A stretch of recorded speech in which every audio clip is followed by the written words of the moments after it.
Don't forget to like the video, share your thoughts in the comments, and subscribe to stay updated with our latest stories. The phone rang on a Tuesday afternoon, one of those gray, listless days where the sky can't decide whether to rain or just hang heavy with the thought of it. I was sitting at my kitchen table, nursing a lukewarm cup of tea and staring out at the damp garden, leaves plastered to the patio like forgotten bits of wrapping paper. The caller ID was unfamiliar, a local number I didn't recognize. Usually, I let those go to voicemail, assuming it's another robocall promising to lower my non-existent mortgage rates. But something made me pick it up. Maybe boredom, maybe a flicker of something else. "Hello," I said, my voice sounding a little rusty. There was a pause, a soft clearing of a throat on the other end. "Sarah, is that you?" The voice was male, deep, with a warm timbre that felt vaguely familiar, like a half-remembered song. "Yes, speaking," I replied, cautious. "Who is this?" Another pause, shorter this time. "Sarah, it's David Miller, Mark's uncle." My breath hitched. Mark, my ex. We hadn't spoken in. Well, it had to be close to 15 years. And his uncle? I'd met David maybe twice, briefly at awkward family gatherings during the 3 years Mark and I were together. He'd been quiet, kind-eyed, overshadowed by Mark's more boisterous family. Why on earth would he be calling me now? My mind raced through possibilities. Had something happened to Mark? Was there some family emergency? David? I managed, trying to keep the surprise out of my voice. "Wow. Hello. It's been a very long time." "It has, hasn't it?" He sounded almost hesitant. "I hope this isn't. I hope I'm not intruding." "No, not at all," I lied slightly, my heart thudding against my ribs. "Just unexpected." "Is everything okay?" "Oh yes, everyone's fine, as far as I know," he said quickly. "Nothing like that. I apologize if I worried you." I could almost picture him, that slightly formal way of speaking I vaguely recalled. He was older than Mark, maybe 10 years or so, which would put him, well, into his late 50s or early 60s now, I supposed. Closer to my own age than Mark ever was. "No, it's okay," I said, genuinely relieved. "So, what can I do for you, David?" The question hung in the air. Why call after all this time? He cleared his throat again. "Well, this might sound a little strange, Sarah. I was sorting through some old boxes. My sister, Mark's mother, asked me to clear out some things from her attic, and I came across a photograph." He paused. "It was from that barbecue they had, remember? The summer before.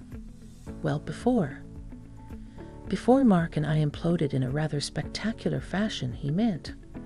I did remember that barbecue. A hot, sticky day, the smell of charcoal and citronella candles, forced smiles and polite conversation.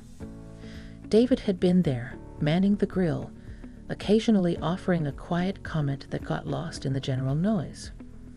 "I think I remember," I said slowly. "There was a photo," he continued, his voice softening, "of you. You were sitting under that big oak tree in their backyard, reading a book.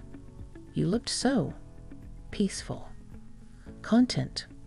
I blinked, surprised he'd noticed, let alone remembered. I barely remembered it myself. Reading had always been my escape hatch at those events. And he went on, a touch of awkwardness returning, "Well, would you perhaps consider meeting for a coffee sometime? Just to catch up properly? As old acquaintances?" My immediate instinct was to decline politely. It felt complicated. The connection, however tenuous, was through Mark. What would people think? What would Mark think, if he even knew? But then, why should I care? Mark was ancient history. And David, there was something in his voice, a loneliness perhaps, that resonated with a quiet corner of my own heart. He wasn't asking for anything dramatic, just coffee. An hour out of my life. What harm could it do? And curiosity, that persistent human itch, was definitely playing a part. Why now? Why me? Coffee, I echoed, looking out at the gray afternoon that suddenly didn't feel quite so listless. You know, David, I think I'd like that. The following Saturday found me sitting in a booth at the Daily Grind, a local coffee shop known for its decent brew and relative anonymity. I'd arrived 10 minutes early, a nervous habit I'd never quite shaken. Butterflies, or perhaps small, agitated moths, fluttered in my stomach. What was I doing, meeting my ex-boyfriend's uncle? It felt like breaking some unspoken rule, even 15 years later. I smoothed down my sweater for the third time and took a sip of water, scanning the entrance. I wasn't even sure I'd recognize David immediately. My memory painted him as tall, dark-haired, with kind eyes behind glasses, but time changes people. What if he looked completely different? What if **I** looked completely different to him? The photograph he'd mentioned captured me in my late 20s.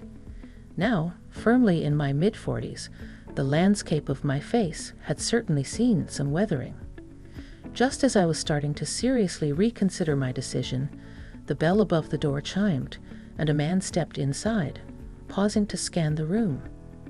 It was him. The hair was more silver than dark now, especially at the temples, and the lines around his eyes were deeper, but they were undeniably the same kind eyes I remembered, still behind glasses. He carried himself with a quiet confidence, a subtle assurance that hadn't been as apparent years ago.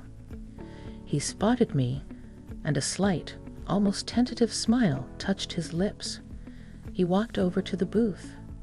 "Sarah?" he asked, his voice just as warm as it had been on the phone. "David." I smiled back, relieved. "Please, sit down." He slid into the opposite side of the booth, placing a worn leather briefcase on the seat beside him. He wore a simple collared shirt and trousers, nothing flashy, but neat. There was an air of thoughtful respectability about him. "Thank you for agreeing to meet me," he said, his gaze direct but gentle. "I wasn't sure if you would." "I was curious," I admitted honestly. "It's not every day you get a call out of the blue like that." The waitress arrived, and we ordered a black coffee for him, a latte for me. The brief interruption eased the initial awkwardness. Once she left, he leaned forward slightly. "I hope it wasn't too strange, my calling." The photo it struck me. How different things were then.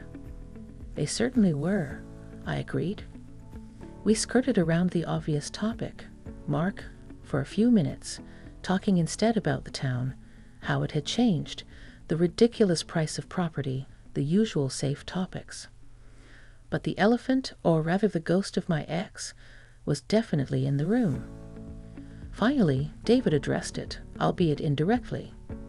"You know, Sarah," he began, stirring his coffee slowly, "I was always sorry about how things ended between you and Mark. It seemed unnecessarily messy." I appreciated his acknowledgement. Mark's family had firmly closed ranks back then, and I'd felt very much like the villain, regardless of the actual complexities. "It was a long time ago," I said, trying to sound philosophical. "We were young." "We were," he agreed. "But still, you always struck me as having a good head on your shoulders, level-headed." I laughed softly. "I'm not sure Mark would agree with that assessment." David smiled, a genuine, warm expression that lit up his eyes. "Mark and I often have different assessments of things. He's my nephew. I love him. But we're very different people." That admission surprised me, I'd always assumed a united family front. Hearing David acknowledge their differences made him seem more individual, less like just Mark's uncle. We talked more easily after that. He told me about his career in structural engineering, about the projects he'd worked on, his quiet pride in buildings that would long outlast him. He spoke of his late wife, Eleanor, who had passed away nearly 5 years ago after a long illness. He didn't dwell on sadness, but spoke of her with a deep, abiding affection that touched me. He described the quietness of his house now, the